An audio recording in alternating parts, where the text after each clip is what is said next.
আসসালামু আলাইকুম সবাইকে। আশা করি তোমরা অনেক বেশি ভালো আছো এবং সুস্থ আছো। দেখো তোমাদের দিনাজপুর বোর্ড সেট নাম্বার কয়ের সমাধান। দেখো একের উত্তর হবে হচ্ছে তোমার 2, 2 এর উত্তর হবে 3, 3 এর উত্তর হবে 4, তারপর দেখো 4 এর উত্তর হবে হচ্ছে তোমার 1, 5 এর হবে 3, 6 এর হবে তোমার 1, তারপর দেখো 7 নাম্বার 7 এর উত্তর হবে 1, 8 এর উত্তর হবে 3, 9 এর উত্তর হবে 1, 10 এর উত্তর হবে 1। চলো নেক্সট পেজে চলে যাই।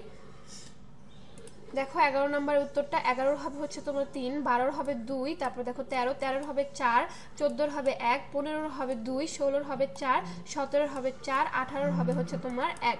তারপরে দেখো 19 নাম্বারটা 19 এর হবে হচ্ছে 2, 20 এর হবে 3, 21 এর 1, 22 এর 4, 23 এর 2, 24 এর 3 এবং লাস্টে দেখো 25 নাম্বার 25 এর উত্তর হবে হচ্ছে তোমার 2। আশা করি তোমাদের ভিডিওটি অনেক বেশি ভালো লেগেছে। ভিডিওটি ভালো লাগলে অবশ্যই চ্যানেলটি সাবস্ক্রাইব করে আমাদের পাশেই থাকবে। আর কার কয়টা হলো অবশ্যই আমাদের কমেন্ট বক্সে এসে জানিয়ে দেবে তোমাদের পরীক্ষাটা কেমন হলো। ধন্যবাদ। আসসালামু আলাইকুম।